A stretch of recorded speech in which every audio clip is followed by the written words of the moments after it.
According to recent data, Singapore ranks 27th out of 142 countries in terms of carbon emissions produced.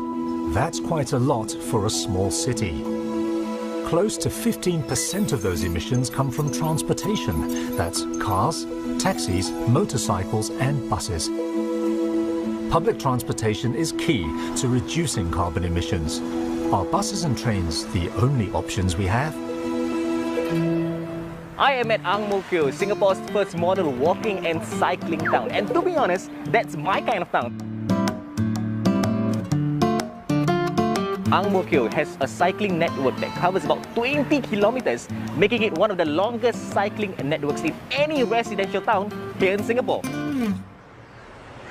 And soon, every home in Ang Mo Kio will be just a 5-minute walk to the nearest cycling path when the entire network is completed by 2026. But with such good access to public transportation and the cycling infrastructure, why do people still drive? Doing sales, so I need a car. No car, how to work?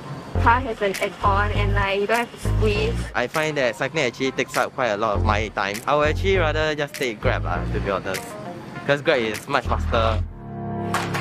To encourage more residents to switch to walking, cycling or riding public transport, the CNA Green Plan team has organised a little experiment. And it's going to be fun! Welcome to the Ang Mo Kio Walk, Cycle, Ride Festival! Our hosts will be getting residents to experience the town's efficient transport system firsthand on bikes. Let's go! I'm going to be a quiz master at some of today's checkpoints and I'll be asking them questions about cycling rules. If they get it correct, they get a sticker. Friends from the local cycling group My Bike Group will observe cyclists' behaviours as they ride along the route. Residents will be taught some cycling etiquette and also gain some biking tips from the pros. Alright, let's go! 3, 2, 1 and go! Okay, go ahead, Vincent. Have fun! Be safe! Thanks. Transport Minister S. Iswaran is joining us for the ride today.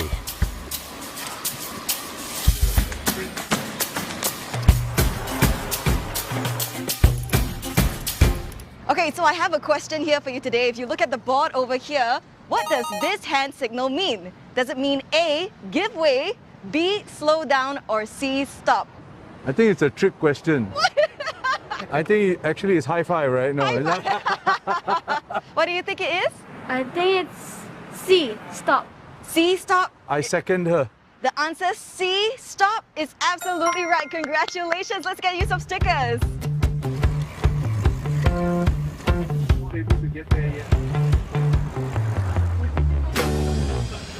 Excellent, great weather, nice pathways, met a lot of people, fun. How was your whole experience? It was amazing! And we learned about the cycling limit with footpaths 10 kilometers per hour. Did you know that while cycling, you can lose up to 600 calories, equivalent to 1 plate of nasi lemak. So after cycling, you can eat nasi lemak. I think it's very bike-friendly, the route that we took, and it was pretty seamless, yeah, and it was quite safe. I enjoyed the ride. I get to learn about the ramp that go up like the overhead bridge. I'm not supposed to cycle, I have to push it up.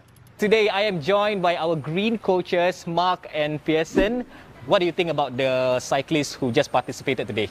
Today we see a very wide spectrum of cyclists, as young as a 3-year-old girl. Yep. Some of them are just starting to cycle. They are willing to learn. Yeah. So I think they are good. Now, with all that has been learned, the residents at Ang Mo Kio are called to take up a challenge.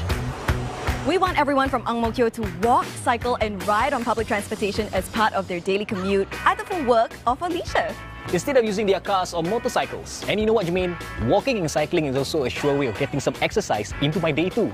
That's right, it's another benefit of a walk, cycle, ride lifestyle. A few Ang Mo Kio residents have answered the call to take part in our Car Light Challenge.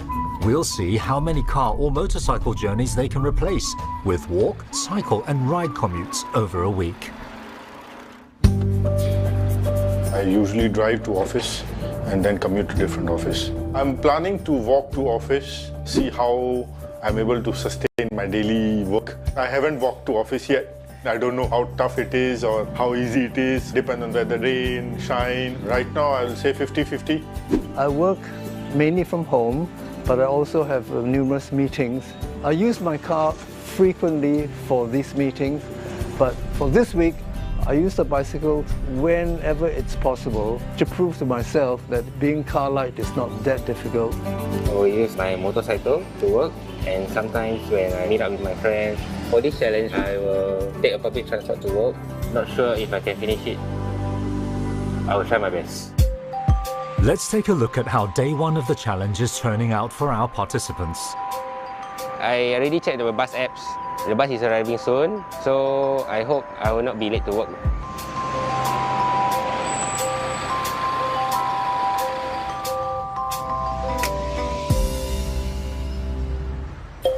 And next, Jane will be walking to his office back and forth for the first time. It's around 40 minutes walk to my office. Let's see if I can make it. Hope for the best.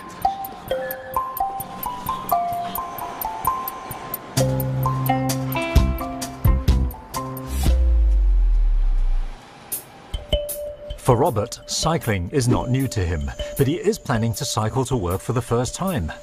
Green Coach Mark will be sharing some tips with him. Morning, Dr. Liu. Morning, Mai. How are you? Nice meeting you. You too. Today's journey involves cycling all the way from here to Raffles Place. I've got to reach the office looking cool and calm and collected. There are 3 bikes here. Which one do you think I should use? Because the distance is going to be maybe close to 20 kilometers, so I would guess the mountain bike could be more comfortable because it got some suspension on it and it's light. If we take the road, I've calculated if you cycle at a pace of 20 kilometers an hour, on the average, it will take about 45 minutes. In that case, you may need to take the MRT. Okay. Yeah, there'll be a wiser choice to make. You don't have to look so tired and sweaty when you arrive at your destination. So the smaller bike will do, and just go by the MRT. Just ride carefully, have a safe distance, obey the traffic rules. I think you'll be fine, it's okay. Today's journey is a little bit tight. I need to get there well within an hour. I've decided to take the bike halfway or part of the way to the MRT, take the MRT straight to Raffles Place.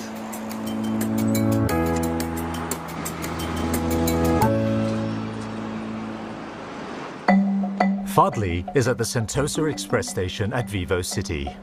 And he's here to see whether Azmi is experiencing withdrawal symptoms on day 1 of the Car Light Challenge. For me, it's very smooth. The good thing, I can listen to music, relax, and take a nap lah. I think that's good also to start the day, feeling all fresh and all. Yeah. Okay, Azmi, thank you so much. Have a good day at work, yeah? On the other side of the island, Jane has finally reached his office. It takes around 40 minutes for me to walk from my home all the way here. It was exhausting. You can see my shirt is all wet and I'm tired. Initially I thought I may not be able to do it, but after walking today I realized that I can do it.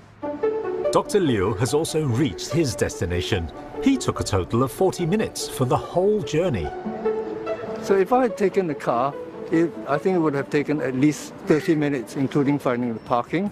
But today, it did take only about 10 minutes longer than driving here, and it was a lot more pleasant. So I would say taking the bike and the MRT is a much better solution. Singapore aims to encourage more residents to commute via public transport as it is more environmentally friendly than driving a car.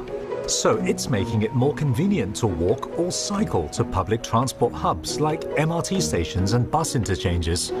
More than 200 kilometers of covered linkways, around 500 kilometers of cycling paths, and more than 300 kilometers of park connectors have been built. So I think every project is an opportunity to learn, because as we implement, we discover new things, and we are able to then take that and apply it to other projects subsequently. So in the case of Ang Mo Kio, for example, one of the lessons was about how you can have the separation of cycling paths in a more clear way, so that cyclists and pedestrians can deconflict and they can use the pathways well. By 2030, Singapore's rail network will increase to about 360 kilometres. The Thomson East Coast Line will be in operation with 32 stations by then.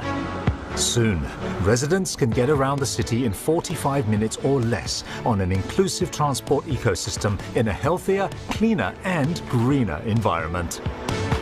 This has really been an important opportunity for us to rethink our approach towards mobility and commuting. Some say that this has been the golden era of cycling because people have rediscovered the joys of cycling and so on. And the important thing is, what we want to ensure is some of the beneficial outcomes last long beyond the pandemic. Sustainable commuting not only helps us to save money, but also improves health and reduces the negative impact on the environment. It's countless benefits for everyone.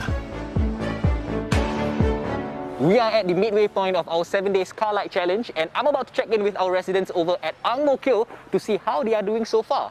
Are they confident enough that they can actually complete the challenge? Let's find out. Morning, Mr. Jane. Fadli, how are you, man? How are you? I'm good. Where are you heading to right now? I'm going to the market. Market? How far is it from here? Maybe around 10 minutes walk. It's actually raining right now, so... It is sheltered all the way. Do you mind if I tag along? Of course, no problem. Okay, shall we? Let's go.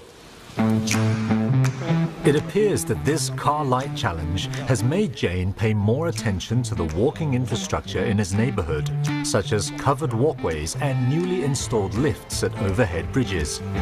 These help connect residents to bus stops and MRT stations, as well as a range of amenities. And that's the coffee shop.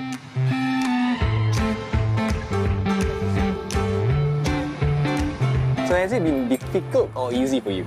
It's quite good. I mean, you get to walk, you sweat a lot, you don't need to change clothes every time. But yeah, I think it's good. It's for your health, right? So, and you see Singapore public transport is quite good, right? Very convenient. Yeah. If you can, why not? So I'm enjoying it a lot and I'm confident I'll be able to do it. And Fadli goes on to check on Dr. Liu and his wife, Stephanie.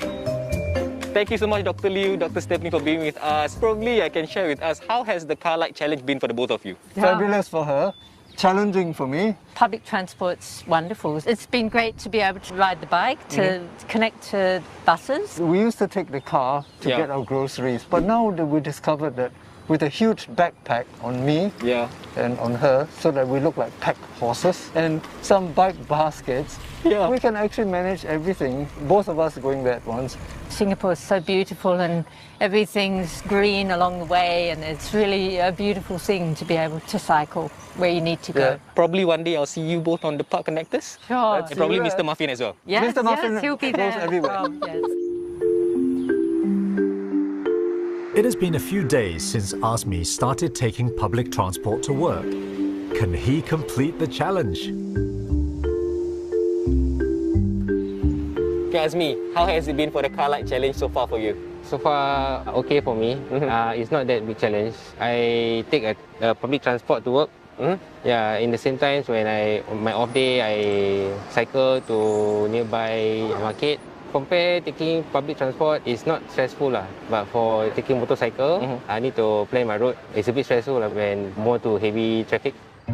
Green commuting is fun, eco-friendly and good for your health and well-being. Now, the question you need to ask yourself is, do you have the courage to leave your cars behind and take up more sustainable commutes? A tough question for some of us, but remember, a journey of 1,000 miles begins with a single step. Get on your bike, walk, or even take public transport, or combine walking, riding, and cycling into your daily commute. You too can play your part in Singapore's energy reset. Saturday on Japan.